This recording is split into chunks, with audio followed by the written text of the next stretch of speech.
Morning. Morning 146. This is why I go to 146. Look, they're nice biscuits.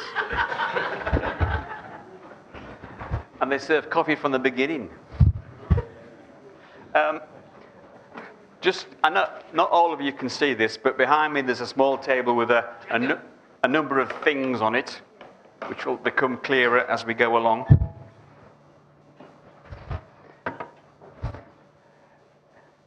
And again, for the benefit of those in 146, there's a Jenga block tower. That will come, get you all thinking, what on earth is he looking at? So today, we're going to continue our series of prayer. And my topic is prayer as a lifestyle. And I'm sort of basically, the kind of most things I'm going to talk about is basically how I do it. Now today is the 19th of November, which is a very significant date for me. It would have been my mum's 99th birthday. No, hang on, I'm probably not right. Yes, on 98th birthday. Her birthday was the 19th of November, and she died Christmas Eve 2013.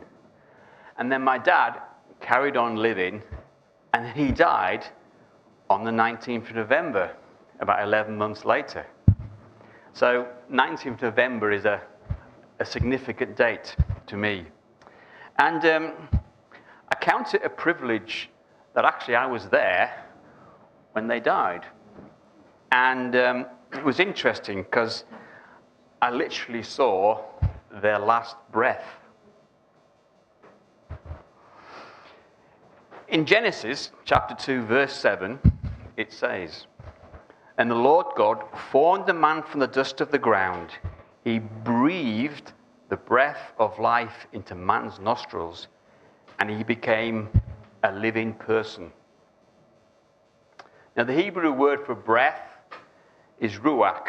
I think quite a few people know that, which can be translated breath, wind, or spirit.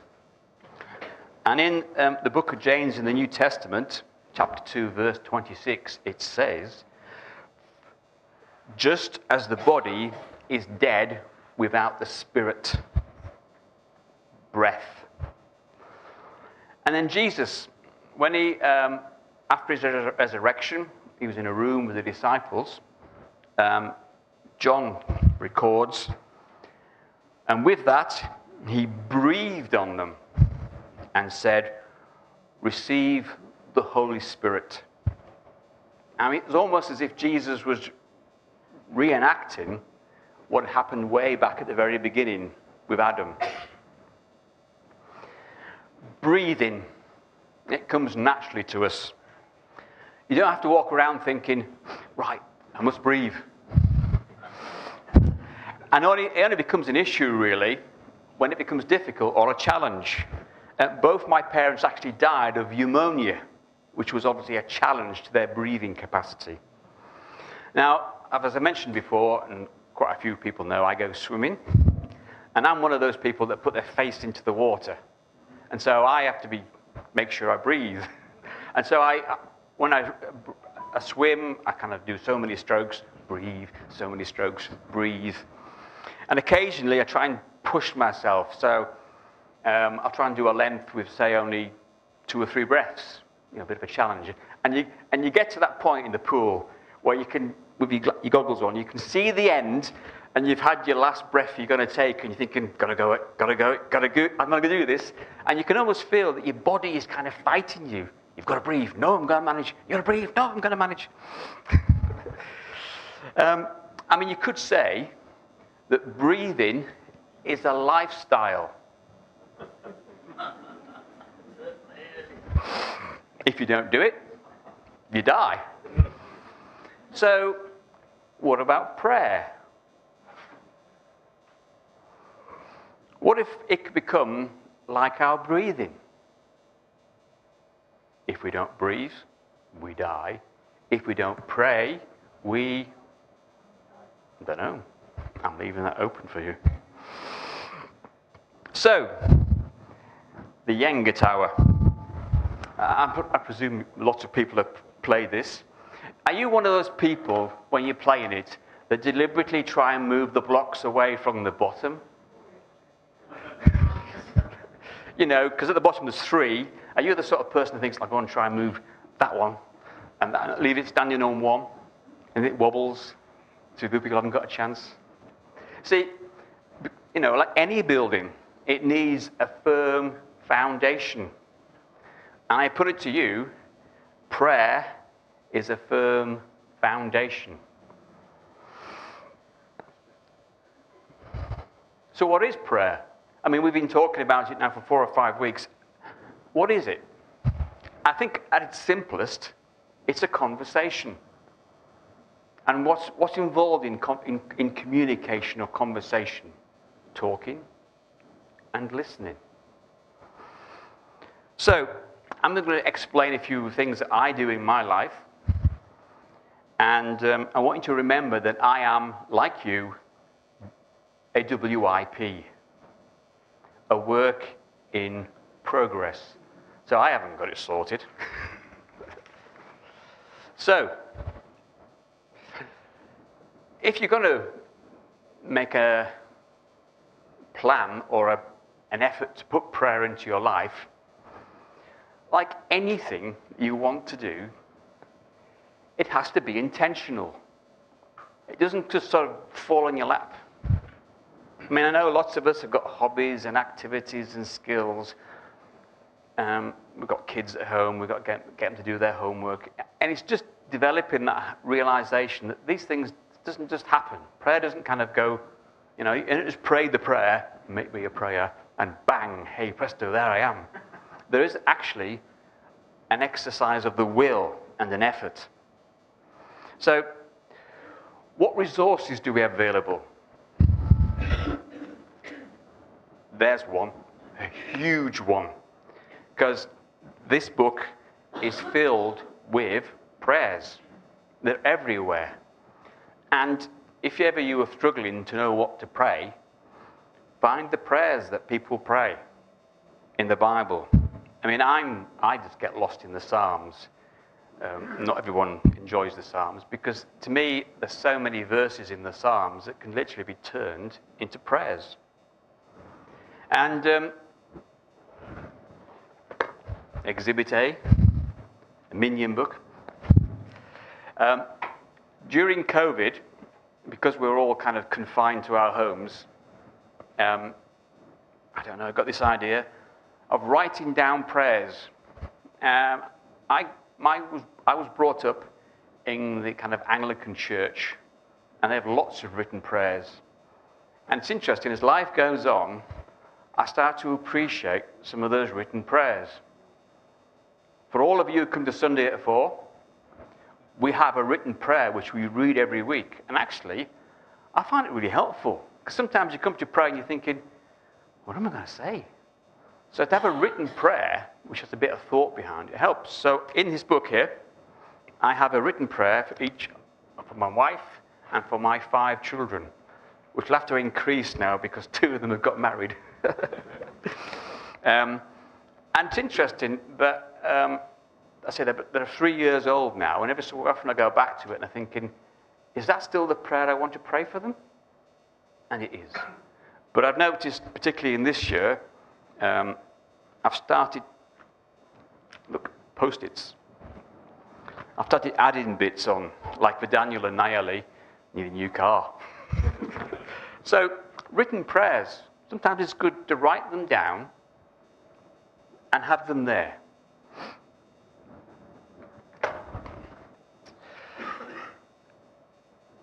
What my next one? Right, next one. My daily routine. So I am a person who has, again, quite fixed routines. It's how I live my life. I can go from one thing to the next to the next. I don't like a day where you wake up and you're thinking, there's nothing planned. That's frightening to me.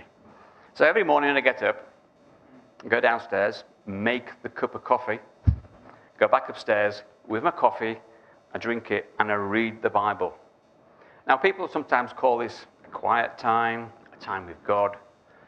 But again, it's one of these blocks at the bottom of the tower. You need to make space in your day, wherever it's best for you, because some people are morning people, some people are evening people. It doesn't matter how long it is. You need to have, I think, and I think the Bible will support that, a day, a time in every day where you sit with God and your Bible and your coffee or tea. You can't get away from that. There's something in that discipline. And we know from Jesus' life, it records in Luke, very early in the morning, he got up and he went away on his own to pray, to be with God. And I think that's something you just can't get away from. The next part in my day, so I have my coffee, my Bible, I get ready, I get in my car, and off I go to work. It's about a 35-minute journey there, about an hour coming back. And it's interesting, because I've only been driving to work for the last 6 years. Prior to that, I could walk to work, which is quite useful. And over the time, I don't know why particularly this has worked out, but I pray in the car. And on certain days of the week, I pray for different things, like Monday, it's Catherine, it's my wife. Tuesday is the 5 children and their partners. Wednesday is friends further away. And then Thursday and Friday kind of follow on from what's happened on Monday, Tuesday, Wednesday. Or if I've got the radio on, there might be something on the news. And I just have that habit of praying as I go in the car to work. In fact, it's become such a habit. When I get in the car and I go somewhere, I almost just want to start praying, regardless of who's in the car. And over the last 6 years, it's interesting. I'm a very visual person, so I'm driving and I see things. And sometimes, I don't know, I know some people do this. You see the ambulance, quick prayer. You see the police car, fire engine. Or sometimes I'm driving along, and every day, because I'm quite routined, I drive, and actually I need to recognize registrations of other cars who are doing the same thing at the same time as me and going to work. And then there are people that you think, at the bus stop. You see, and you're thinking, these are individuals, and I pray for them. I don't know who they are. I might never ever see them, but they are important to God. Another thing which has come along is car registration numbers. And sometimes you read it and go, I don't know, this is how my mind works. And sometimes they spell words. So, Jax, you wouldn't believe it, how many times I've seen a number plate with J-A-X on it. And so I've gone, well, there's a hint, so I pray for Jax. The other day, I was driving, and quick kind of interlude here. I was at work on Tuesday, I made a mistake, and I was kind of talked to by my manager. Well, talked, kind of, not the correct word, I was told off. So the next morning I'm driving to work, he's called Dan. I'm driving to work, I'm going down a roundabout down into where the old it used to be a huge B&Q, didn't it? It was all being closed down. I was driving down there, this car pulls up next to me, in the registration is the word Dan. So I think, okay, I'll pray for Dan. And it's amazing, there was another time, I was driving onto the motorway, and I was thinking, it was for the holiday club, what can I paint for the holiday club? And this huge lorry went past, and on the side of it was this lion, which I painted it, and it was in there for a while. It's now rolled up somewhere. But it's just, I'm kind of aware, it's made me kind of aware that there's a world out there, it's happening, and God can use anything to get my attention. Next thing, exercise or activity and praying. Now, some people, and my wife's like this, like to get like a little cozy corner, and a chair, and a blanket, and a nice drink, and their Bible, and sort of snuggle down, and that's where they have their prayer time with God. It doesn't work with me. I try and do that, my mind is... So I'll go for a walk, go for a swim. I actually get up and do something and walk around. Some people like to walk the dog and pray, hoover and pray. Think of that one. There's all kinds of things. I mean, if ever, my two boys at the minute, Michael and Jonathan, my youngest two, are in Kiverton playing football. And if ever you go to a football game and you watch the parents, they're all static down the side. Not me. I'm walking and pacing up and down, partly because my insides are turning with the boys on the pitch, but I'm praying. Yes, I'm praying for the football game, I admit that. And I'm praying that my boys will do well. But I know that whenever I'm praying, I just can't keep still. So my challenge would be to you is what works for you? It might be that you like your cozy corner, have a special place, or you might be walk the dog and pray, run and pray. My friend John O'Brien goes to his spinning class and says to me, when he's his body's actively working away, and he prays. So, exercise and prayer. So, prayer's a lifestyle. There's quite an annoying verse in the Bible. Well, there's actually quite a lot of annoying verses in the Bible. But this one is from Paul says in 1 Thessalonians 5:17, just 2 words in that verse, pray continually. And part of you goes, that's impossible. I can't pray continually. And I think it's the challenge, is we weave the conversation that we have with God, we weave it and integrate it into all different aspects of our life. And you can pray wherever, whenever, however. I think God is quite keen to hear us. He wants that dialogue. He wants that communication. And this next point, I think, is quite crucial too. If you think, right, I want to do something about my prayer life, I want to take it up to the next level, I want to get more serious with it and construct it and develop it, you need some kind of buddy, prayer friend, somebody that you can not necessarily pray with, but that's useful, but somebody who can come and ask what I call the awkward question, So, how's your prayer life then, Steve? And I think it's important that we don't think we're going to do this on our own. It's like our own Christian life. There ain't no lone rangers in the Christian community. We need each other. I know some of us, sometimes we find people difficult, but we do need people alongside us. It's definitely a team game, to use the football acronym, a team game. So, with that in mind, what I'm going to do is I'm just going to give you an illustration of what I'm actually doing now in my prayer time, and then I'm not going to have you sitting here watching or listening to me. You're going to get involved as well. So, at the minute, I'm on Psalm 119, which is quite the longest book in the Bible. And if you know the psalm, it's divided into sections which begin with the different letters of the Hebrew alphabet, or the consecutive letters of the Hebrew alphabet. And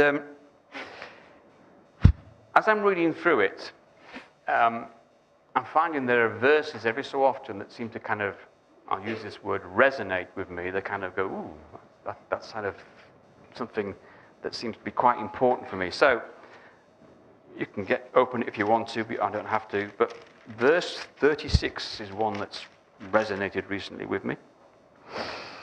And it says in verse 36, I'm reading from the NIV, turn my heart towards your statutes.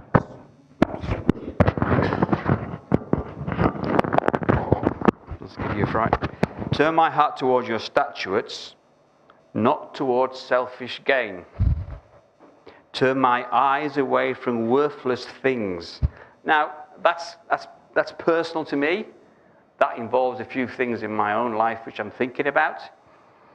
And it's interesting, that then can become a prayer. I can pray that, Father, turn my heart towards your statutes, your laws, your principles, your values, and not towards selfish gain, not to be thinking about myself and how I can get something out of that. And worthless things. I don't know, as I'm getting older in life, I look around at my life, there seems to be so much stuff in my life. I'm thinking, why have I got that? What's the point of it? What does it do? I'm going to end up being a minimalist, I think. You keep thinking, what's that function in my life? And so that's one verse that's been speaking to me. And then, verse 66. This verse actually was many, many years ago. I went to be with a missionary group called YWAM, Youth for the Mission. And when you went into your room, on your bunk bed, someone had stuck a verse and just punned it up. And it's just, again, it's a verse that's stuck with me all my life. And the verse says, "Teach me knowledge and good judgment, for I believe in your commands."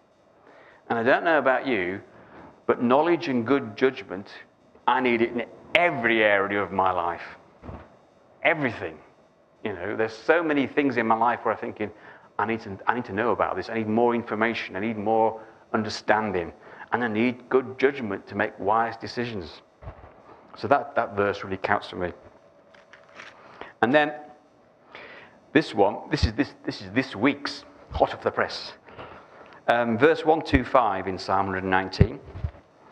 "I am your servant." That's kind of a declaration, really, of my relationship to God. "Give me discernment that I may understand your statutes." I need discernment. I don't know about you, but sometimes when I think about myself and I think about the things that I do in all situations, increasingly I feel that my motivation is coming under scrutiny. Why am I doing that? Am I doing it for selfish gain? Am I doing it so that I can get a bit of a kick out of it? Why am I doing it? And it's almost as if I need God to give me understanding of my own motivations and desires. That's kind of where I am with that verse. So, what I'm going to do, or what we're going to do, is we're going to have a moment of quiet. Now, I used to be a teacher many, many years ago. And one of the things we used to do was teaspoon prayers. Looking at me. Not quite a teaspoon, but it's got TSP on it. T, thank you. S, sorry. P, please. Again, another little help. So what I'm going to ask you to do, we're going to have a moment's quiet, and I want you to think of, is there something to thank God for? Is there something to say sorry for?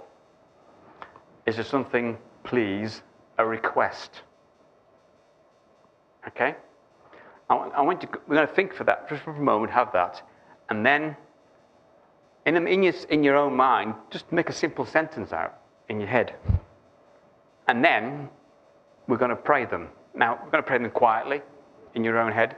So first of all, have a think. Is there something I want to be thankful for? Something I need to say sorry for? Something that I need? Have a moment.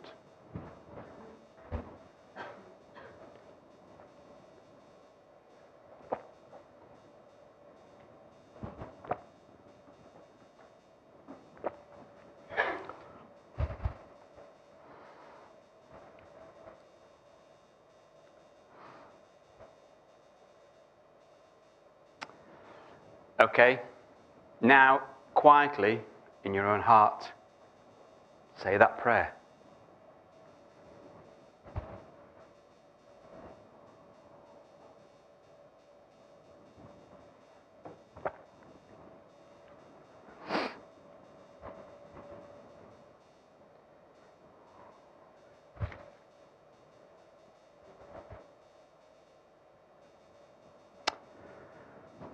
Okay, so finally, again, another question to you, and something for you just to, again, just think in your head, in your heart, On a scale of 1 to 10, how would you rate your prayer life? And I think sometimes we have to sit down and be honest with ourselves. Could I pray more often? Have I got a moment in the day? What am I doing when I'm driving the car? Listening to the radio? Or walking the dog? Or going for that run? Or hoovering? Whatever the activity is. How often do I use the Bible to help me with my prayer life? And who in my life is asking me that question? Who alongside me is coming and saying, so, how is your prayer life doing? What are you praying for? So, I want to finish with a kind of a bit of a response. And 146, you haven't been forgotten. So, in 146, there's a little bucket like this, and there's some wooden sticks in it. But for you lucky people, you've got a Jenga tower.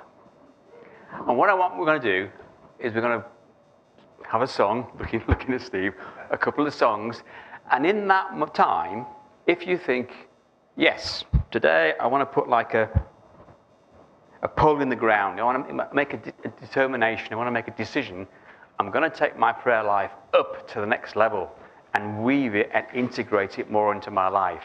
If you think, yes, I want to do that, come out and take one of the blocks. Don't take it from the bottom. Other people might want one. Just take a block and keep it. And in 146, take one of those little wooden battens. Okay?